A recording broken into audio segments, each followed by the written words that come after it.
Assalamualaikum warahmatullahi wabarakatuh. Jumpa lagi bersama saya Andi Malarangeng dalam bincang-bincang tentang negara dan politik. Tetapi kali ini saya ada tamu dan karena itu lulusan Universitas Gadjah Mada, itu sebabnya saya pakai kaos Kagama karena ini sama-sama Kagama. Kamu ini Kiki dulu pernah sebelumnya sudah pernah juga kita bersama-sama berbincang-bincang. Kiki kamu angkatan berapa? 2008. 2008 komunikasi. Iya, komunikasi. Saya angkatan 81 sosiologi Gadjah Mada. So, tapi hari ini saya ingin bicara tentang diaspora Indonesia. Kiki dulu pernah sekolah di Leeds. Iya, di tahun berapa? 2014 sampai 2015. Di Leeds, di Inggris ya. Iya. Dan karena itu pernah menjadi bagian dari diaspora Indonesia. Iya, bagian dari diaspora Indonesia. Nah, tahu nggak Kiki, produk apa di Indonesia, produk Indonesia apa yang paling terkenal di luar negeri? Produk as in etnis gitu atau etnik gitu atau misalnya kayak produksi Indonesia? Produksi industri Indonesia. Kalau saya bilang, wah barangkali iya, tapi kalau saya bilang mungkin kamu kaget. Apa? Indomie. Oh ya, bener-bener. Tapi sering dikira dari ini Nigeria kan, Nigeria. Nah, kenapa Indomie sangat luar biasa?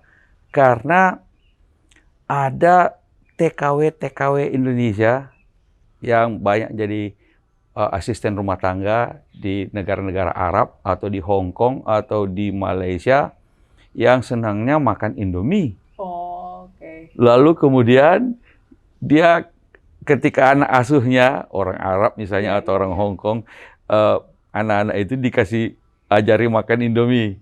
Lalu setelah besar mereka makan Indomie terus. Kamu juga waktu mahasiswa ada nggak waktu itu di sana bisa beli Indomie nggak di Inggris? Ada dibikinnya di Nigeria. Iya, karena mereka bikin pabrik di Nigeria. Iya, made in Nigeria gitu. Kita ini bukan karena tidak disponsori oleh Indomie loh. Tapi saya cuma mengatakan bahwa adanya diaspora Indonesia itu membantu peredaran produksi Indonesia di luar negeri. Satu lagi, kalau kamu pergi, kamu udah haji belum?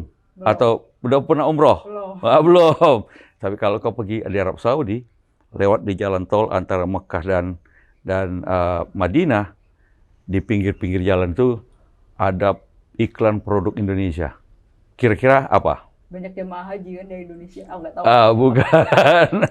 Yaitu ada apa namanya iklan ban gajah tunggal. Oh. Kenapa ban gajah tunggal di sana? Karena sopir truknya orang Indonesia. Oh, oke. Jadi adanya sopir-sopir truk itu membuat ketika sebuah company ingin menggunakan ban, dia pakai ban, dia usulkan ban dari Indonesia yang dia familiar, yaitu ban GT, Gajah Tunggal. So, yang namanya diaspora Indonesia bisa menjadi saluran bagi industri Indonesia. Nah, bener. Kamu sebagai dulu orang pernah jadi diaspora Indonesia, berapa besar sih komunitas Indonesia yang ada di Inggris? Lumayan gede banget sih, walaupun kalah sama negara tetangga ya, yang Commonwealth-nya Inggris ya. Itu kan kayak udah kayak kakak adik tuh ya, banyak banget. Tapi kalau dari segi jumlah tuh kita termasuk besar dibandingin sama negara yang kayak Vietnam atau misalnya kayak Kamboja gitu. Tapi kita kalah sama yang negara jadi Commonwealth itu. Ya. Nah, menurut kamu diaspora Indonesia ini apa manfaatnya bagi Indonesia? Untuk nation branding sih, Om. Gitu. Jadi kayak ketika orang negara Indonesia tuh mereka taunya tuh apa gitu tentang Indonesia. Ya mereka taunya dari kita karena kita interaksi sama mereka gitu. Jadi kalau saya dulu kan sempat kayak di kelas tuh saya doang Indonesia gitu kan. Jadi ketika kalau saya dapat nilai bagus atau saya kerja keras atau saya doing well at class gitu tuh mereka pikir oh orang Indonesia tuh pinter-pinter ya gitu. Jadi kayak satu jadi national branding, jadi wajah orang Indonesia. Iya, dari mereka karena kita kan jarang ya kalau di Inggris kan karena nggak punya historis connection kayak sama Belanda gitu. Mereka nggak familiar sama kita kayak Walaupun kita pernah dijajah Iya, Inggris walaupun juga cuma 3 3 tahun. Tapi mereka juga nggak kayak Raples. Iya, tapi mereka juga kayaknya kayak gitu kan. Jadi kalau saya ingetnya jadi dari pertama kuliah gitu kan, saya masuk ke ruangan salah satu program leader lah, kayak semacam dosen tapi kayak kepala program studi itu. Terus dia bilang, oh you are from Malaysia right? Kayak gitu. Jadi langsung dia begitu lihat muka saya, lihat pakai hijab, langsung pikir, oh ini orang Malaysia nih kayak gini. Ada yang bilang begini, diaspora Indonesia itu harus kembali ke Indonesia pada waktunya. Iya. Ada juga yang mengatakan, ya nggak harus. Biarkan diaspora Indonesia berkembang di luar negeri. Sebagian mungkin mereka sudah jadi beralih kewarganegaraan, tetapi kita tetap membutuhkan yang namanya diaspora Indonesia di luar negeri. Tadi sebagai wajah Indonesia, tapi juga sebagai channel masuk produk-produk barang kita ke negara. Ya misalnya kalau Anda lihat di Inggris pasti ada, di Amerika juga ada Chinatown, ada Little India. Yang kalau kita di situ barangnya barang produk Cina, produk India. Kadang-kadang ada Vietnamese store yang jual produk-produk Vietnam.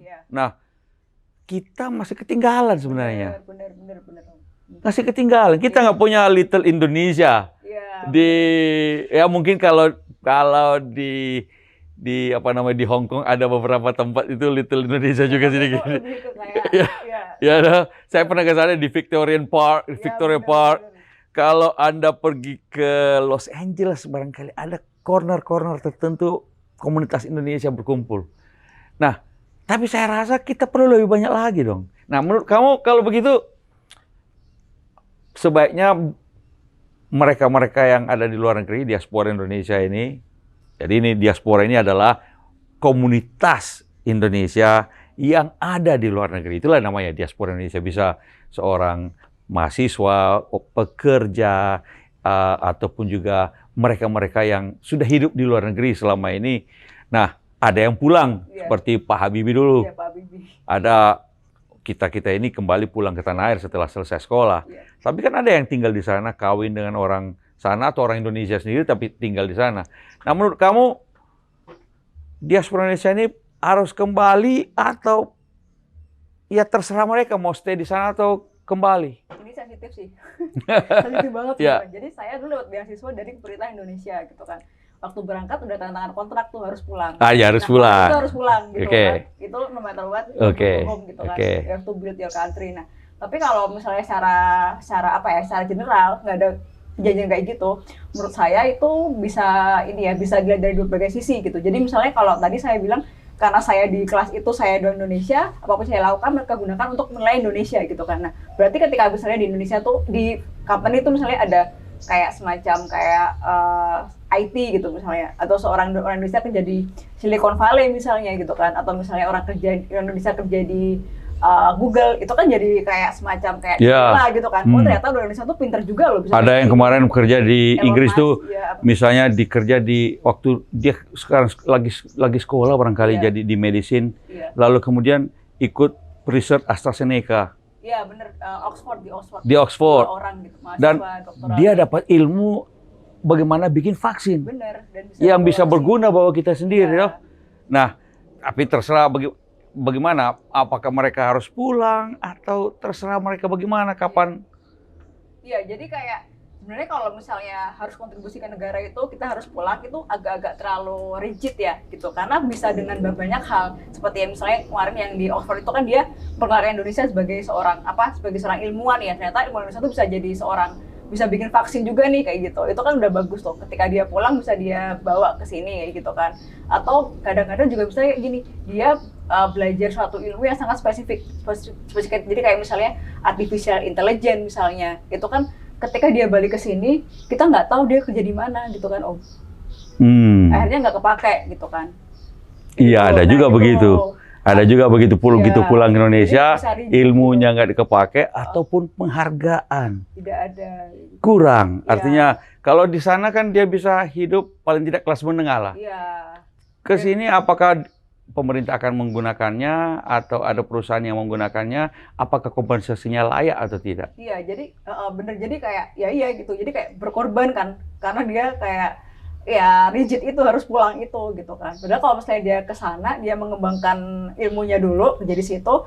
Kalau dia udah tahap expert, dia bisa balik ke sini untuk mengembangkan industri di bidangnya tersebut ya gitu. Jadi tidak bisa kita pastikan misalnya begitu selesai sekolah harus pulang. Nggak bisa. Dia kalau kita lihat Pak Habibie, dia kerja dulu. Iya, dia kerja dulu kan. Dia kerja dulu di perusahaan penerbangan, kemudian membuat hak cipta tentang sayap pesawat, itu rumus gerakan pesawat, baru kemudian oleh Pak Harto dipanggil pulang.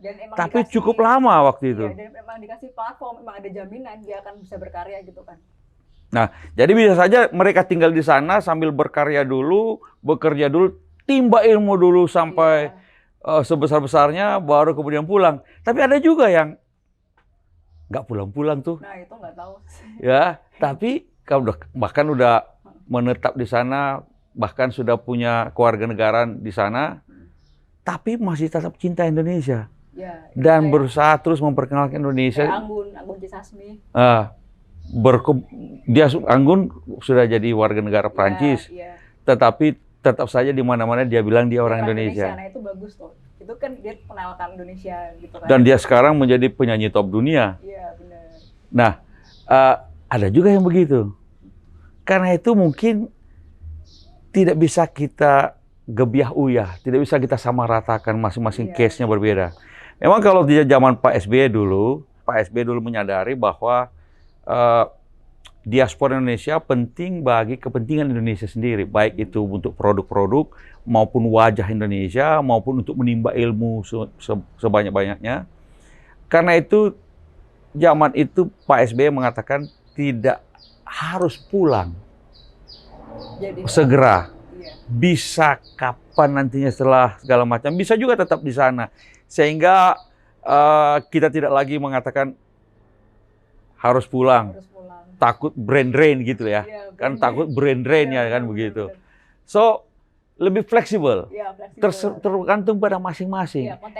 Kontekstual. Kita tidak bisa, kamu nggak mau pulang, nggak mau mengabdi ke Indonesia. Padahal dia sedang mengabdi mencari ilmu sebanyak-banyaknya. Benar, dia bisa juga branding Indonesia kan, gitu kan, mengenalkan diri juga gitu. So, bagi saya semakin besar diaspora Indonesia, kan kita ini 270 juta sudah. Iya, kalau ada 10 juta, 20 juta orang Indonesia di luar negeri, buat saya itu sesuatu yang bagus. Branding sih, ya. Jadi kayak misalnya katakanlah orang India, itu kan terkenalnya mereka jago IT.